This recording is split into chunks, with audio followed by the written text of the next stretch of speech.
Entonces tenemos una palabra que es bien conocida, pero que vale la pena hacer un alto, especialmente en los significados que tienen estas palabras.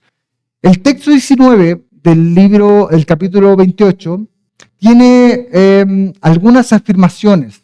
Jesús, luego de pasar varios años con sus discípulos, al momento de ya partir a la presencia del Padre, comienza y les da una instrucción a sus discípulos. Y les dice, vayan y hagan discípulos, enseñándoles, bautizándolos. Y no lo dice como opción para los discípulos. Jesús no les dice, mira, si tienen tiempo o se les sobra tiempo, se les cae en algún momento de su agenda. Yo sé que están súper ocupados, tienen muchas cosas que hacer. Así que revisen bien, si tienen tiempo, sería lindo que pudieran hacer discípulos. No, Jesús no lo hace de esa forma, no les pide un favor, no le está simplemente comentando algo, sino que está comisionándolos. Le está entregando una responsabilidad. La responsabilidad obviamente es de Él, la misión es de Él, la lleva a cabo Él, pero no está haciendo parte de esta misión. Y aquellos que nos consideramos discípulos de Jesús, seguidores, imitadores de Jesús, no tenemos opción con relación a este mensaje. ¿Cuántos de ustedes se consideran discípulos de Jesús? ¿Sí? Bueno, algunos levantaron. El resto, gracias hermano por levantar su mano. Imítenlo, síganlo. Muchos de ustedes, la mayoría de ustedes, se considera y tienen la convicción de ser discípulos de Jesús. No solamente vienen el domingo a la iglesia, no solamente leen cuando se acuerdan la Biblia, sino que luchan por seguir a Jesús, por imitarlo. Yo no estoy hablando que somos perfectos, porque nadie lo es. Nos cometemos errores, fallamos. Yo por lo menos me equivoco muchas veces. No sé ustedes, se ven cara de santos todos, pero yo creo que igual cometen errores de vez en cuando. Tal vez durante la semana, con su familia, con los hijos, en el trabajo, o en la universidad, o donde sea. Cometemos errores, pero no estoy hablando de eso. El seguidor, el discípulo de Jesús no se caracteriza por ser perfecto, sino se caracteriza por seguir a Jesús, por luchar, por imitar a Jesús. Y eso es lo que hacemos todos. Hay semanas que tenemos más éxito, otras semanas tenemos menos éxito, pero eso sí, luchamos por hacerlo. Y como sus discípulos, sus seguidores, estamos llamados, tú y yo, a cumplir esta comisión. A tomar en serio, no es una opción. No es una opción para nosotros si queremos o no hacer discípulos. Si tenemos tiempo o no para ser discípulos. Es un mandato. Mi mamá era bien mandona. No le digan esto a mi mamá. Mi mamá era bien mandona. Yo sé que las mamás de acá no son mandonas. ¿Por qué se ríen? Sí lo son. Sí lo son. Bueno, mi mamá era muy mandona. Y como yo era el hermano mayor, acostumbraba obviamente a mandar al hermano mayor a comprar cosas, a limpiar la casa y a hacer muchas tareas.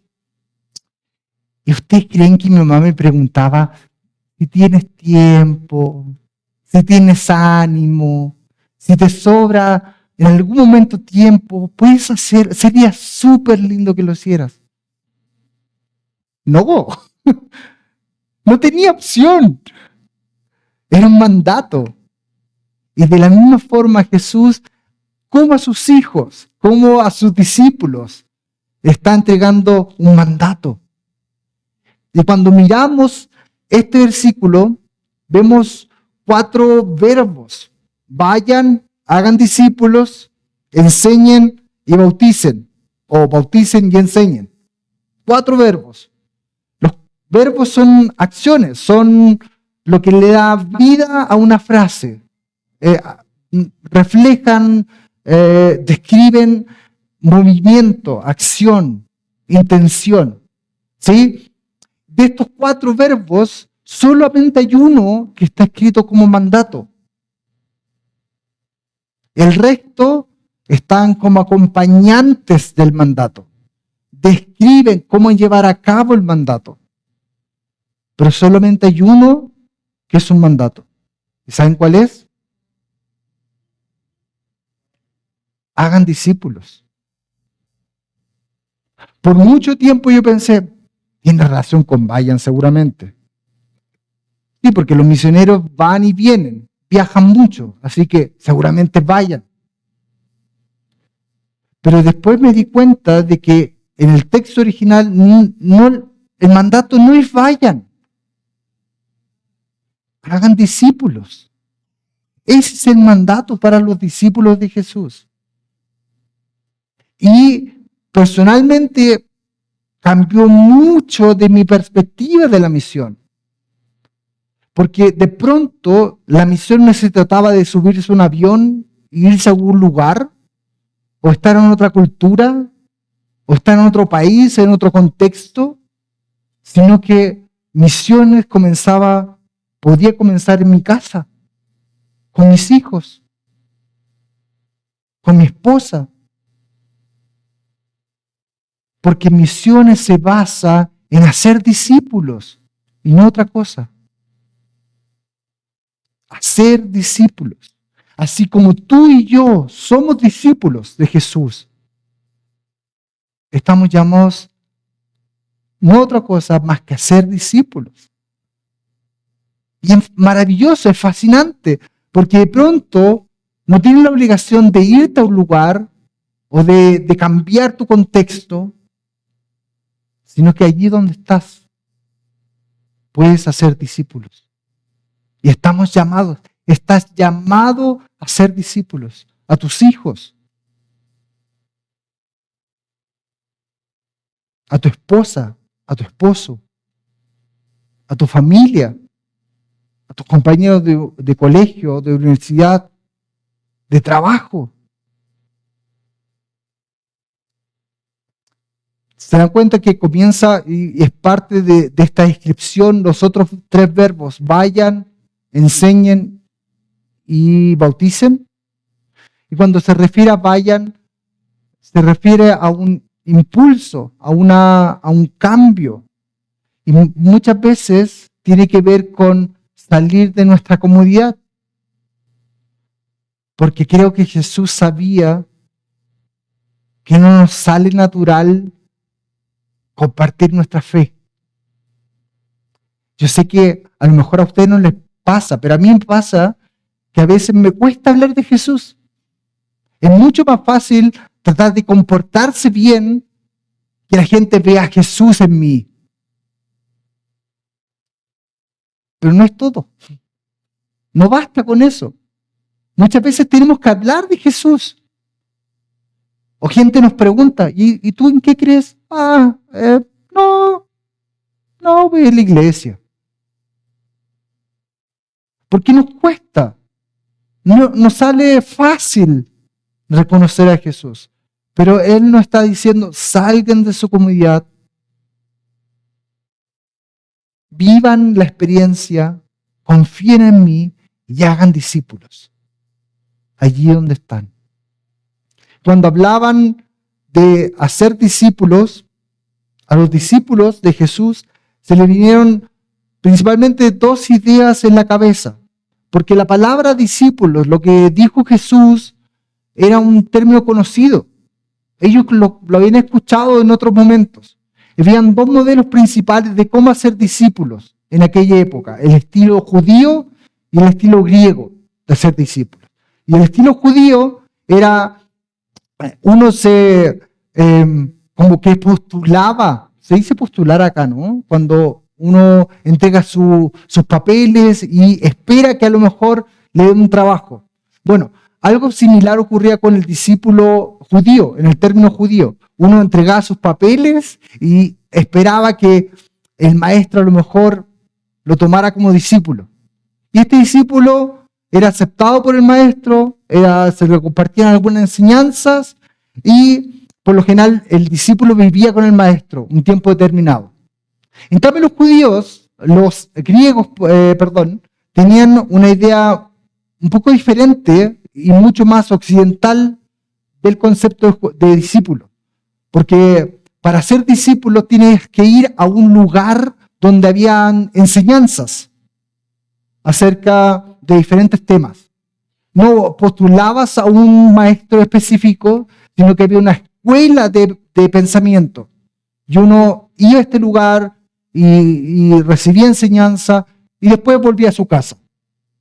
Estas eran las dos ideas principales. Y esto seguramente vino a la mente de los discípulos cuando Jesús les dijo, hagan discípulos. Pero Jesús se refería a una tercera forma de hacer discípulos. Porque Jesús lo hacía totalmente diferente. No lo hacía al estilo judío, tampoco lo hacía al estilo griego, sino que lo hacía a su estilo. Los discípulos no se postulaban al maestro, sino que el maestro los llamaba. Y no solamente para hacer las clases de 8 a 12, hacían una pausa de colación y después continuaban de 2 a 4 a 6, sino que Jesús vivía con ellos. Lo experimentaron comiendo, durmiendo. ¿Cuántos de ustedes se ponen de mal humor cuando tienen hambre? Bueno, a ustedes no les pasa, otra vez no les pasa. A mí me pasa que si tengo hambre, me voy poniendo de mal humor un poco. O cuando tengo mucho sueño, también me pasa. Y seguramente los discípulos vieron todo esto de Jesús. Lo vieron cuando tenía hambre, cuando tenía sueño, cuando estaba triste, cuando estaba contento. Y todas estas cosas usaba Jesús para convertirlos en discípulos. ¿Sabes qué? Tú puedes hacerlo también con tus hijos. No, porque no se trata de que sentarlos y escuchen ahora porque voy a hacer el discipulado con ustedes. No, Jesús vivía con ellos. Y el día a día era una forma de vivir el discipulado, de llevarlo a cabo y de mostrarlo.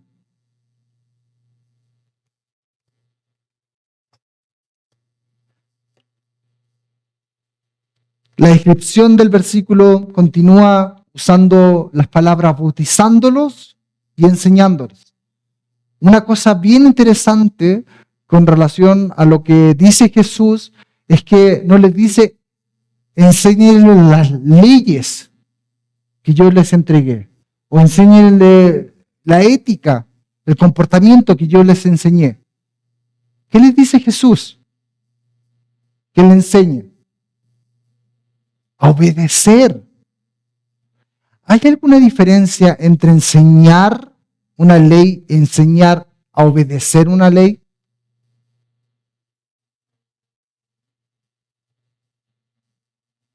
¿Qué piensan ustedes? Enseñarle a un hijo que no meta los dedos al enchufe, ¿se dice enchufe? Sí, al enchufe. Una cosa es enseñarle que no lo haga y otra cosa es enseñarle del por qué no hacerlo. ¿Qué consecuencias puede tener el hacerlo?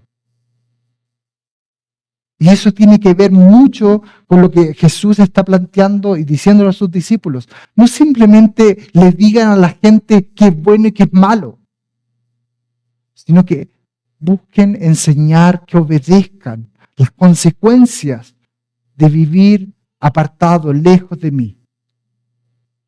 Y por último, también dentro de la mención dice bautizándolos. Cuando se refiere a bautizar, se refiere a una identificación con Jesús, una participación en una comunidad de fe, como una iglesia.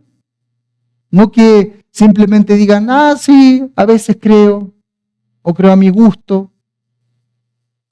O pasa muchas veces, no sé, yo he conocido un par de personas que dicen, Yo creo a mi gusto, a mi manera, y no necesito a nadie más.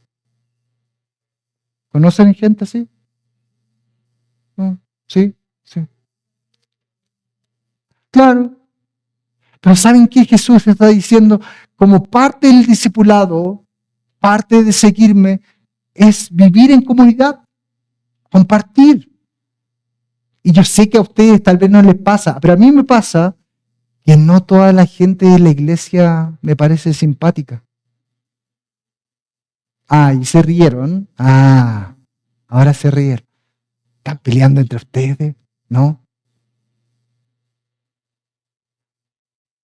Necesitamos la comunidad de fe, a pesar de que no nos llevemos con todo el mundo, que no seamos amigos de todos, pero nos necesitamos mutuamente, especialmente aquellos con los que nos cuesta un poco más, especialmente con ellos. Piensen en los discípulos, ¿se acuerdan? Esto es un chisme entre nosotros, no tiene que quedar acá nomás, pero los discípulos se pelearon entre ellos. ¿Se acuerdan? ¿Vieron la teleserie esa, el capítulo? No, la Biblia nos relata de que se pelearon. ¿Y saben por qué se pelearon? Se pelearon para ver y discutir quién era el más importante entre ellos. Empezaron, no, voy a ser más importante. Yo voy a estar más cerca de Jesús en el cielo. Yo sé que estas cosas no pasan acá en la iglesia. No hay comparación, no hay discusión entre los hermanos. Yo sé que estas cosas no pasan. Pero los mismos discípulos lo vivieron. ¿Habrá hecho Jesús algo mal en la enseñanza?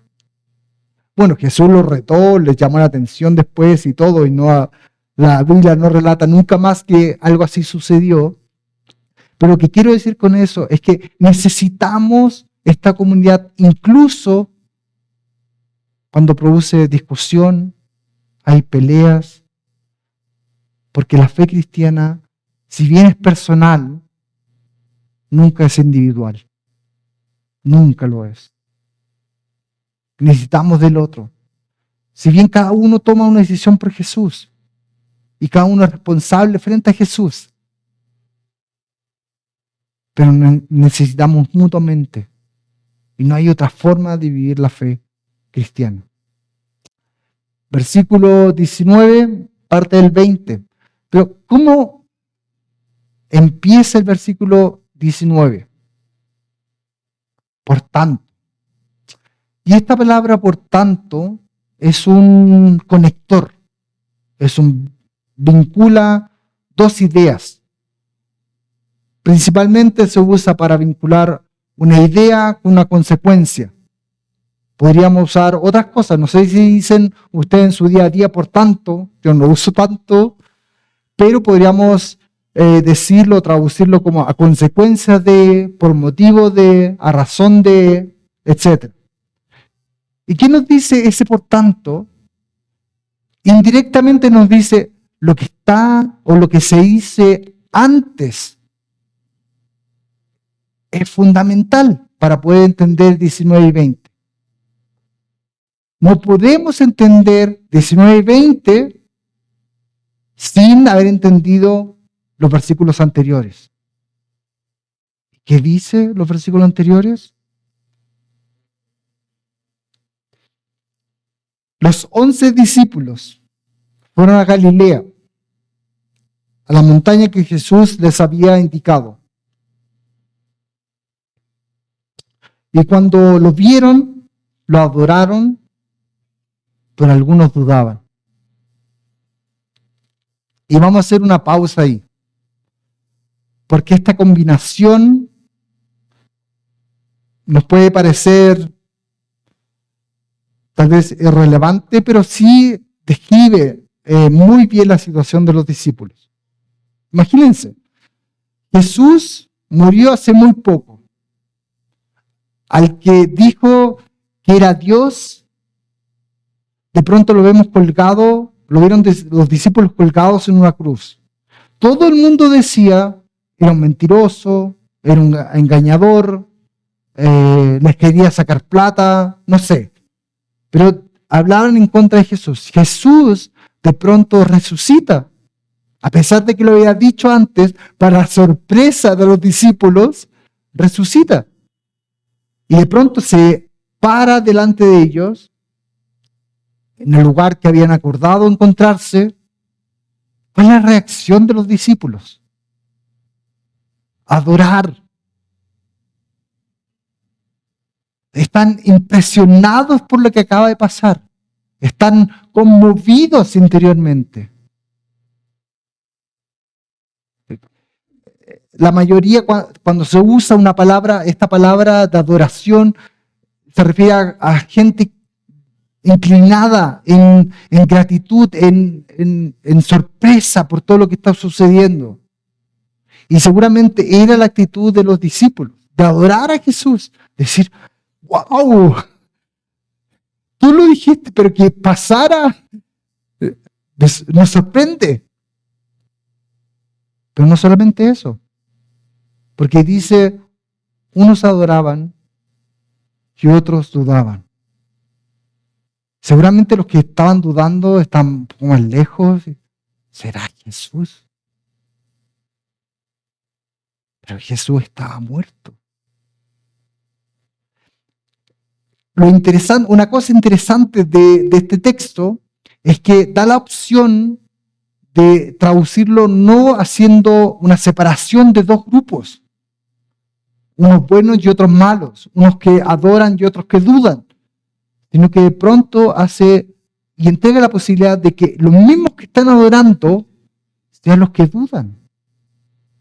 Y saben que cuando leí de esa forma el texto, me di cuenta de que hay muchas situaciones en mi vida que están descritas acertadamente de esa forma. Que mi corazón está lleno de adoración a Dios, pero aún así dudo. Y lucho, están las dos sensaciones presentes. Y lucho para que la adoración venza y sea mayor, pero la duda no se va siempre. Y no sé si lo han vivido, pero muchas veces pasa estando en la iglesia, cantando, y nuestro corazón quiere adorar al Señor, pero recuerdo de dificultades, de peleas en la casa, de dificultades financieras, o conflictos, o enfermedades, están ahí. Y de pronto la vida cristiana no es solamente adoración o solamente duda. De pronto hay una mezcla de ambas cosas. Y creo que, por lo menos, a mí personalmente me describe muy bien la situación, cómo reaccionan los discípulos. Pero, ¿y qué hace Jesús con ellos ante esta reacción?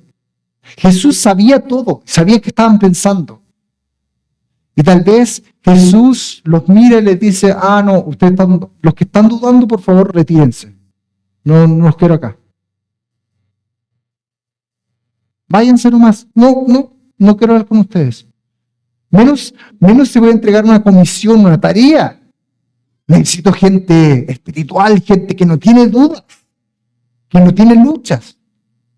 Pero Jesús sabía que entre los discípulos siempre va a haber luchas. Así como nosotros siempre va a haber luchas. Pero Jesús no los echa, no los expulsa, sino que, ¿qué hace? Jesús se acercó. Jesús se acercó entonces a ellos.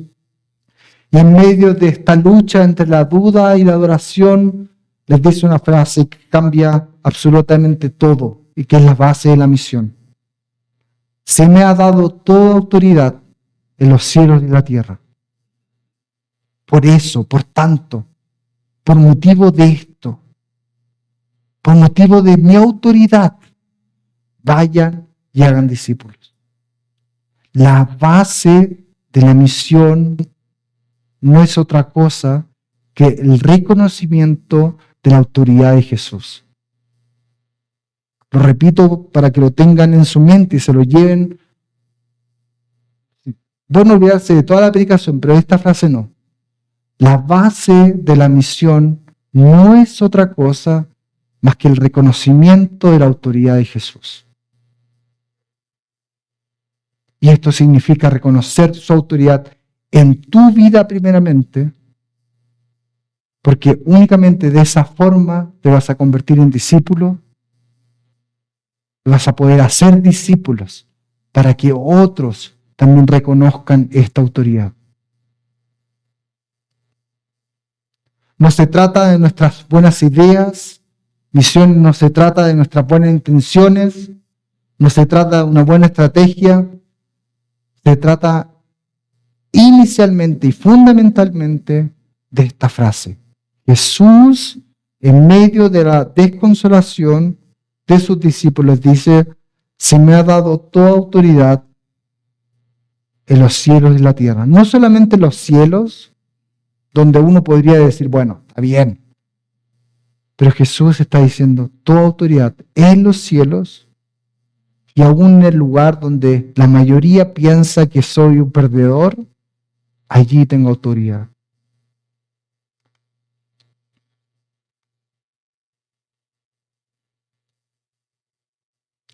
Nuestra razón por la que participamos de esta misión se basa en el hecho de que Jesús, el Señor, ha recibido autoridad absoluta, tanto en los cielos como en la tierra. Y esto es lo que debemos proclamar a toda la gente. Su autoridad. Y quisiera concluir como termina el versículo 20. Jesús, luego de decir todas estas cosas a sus discípulos, termina diciendo, y les aseguro que estaré con ustedes siempre hasta el fin del mundo. Jesús no hace la promesa de que no va a tener dificultades. Jesús no hace la promesa de que todo va a salir bien, que no va a haber lágrimas, que no va a haber problemas, no van a haber tristezas o conflictos o derrotas. Jesús no está diciendo ninguna de estas cosas, a pesar que podía hacerlo, porque él mismo está diciendo antes, yo tengo autoridad, pero no lo hace. Pero nos promete una cosa, y es su presencia con nosotros. Y esto cambia absolutamente todo.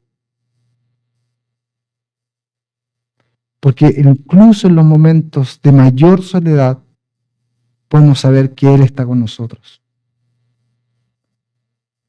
Incluso en los momentos donde no vemos a nadie más y creemos estar solos, Él nos quiere recordar, yo estoy contigo. Una de las grandes necesidades de este mundo, o de los grandes problemas de este mundo, es la soledad. Gente que está rodeada de otros, pero aún así se siente solo. Ser discípulo de Jesús significa vivir y tener y contar con esta promesa. No estamos solos. En los momentos más tristes, los momentos de mayor dificultad, no estamos solos, porque Él lo prometió.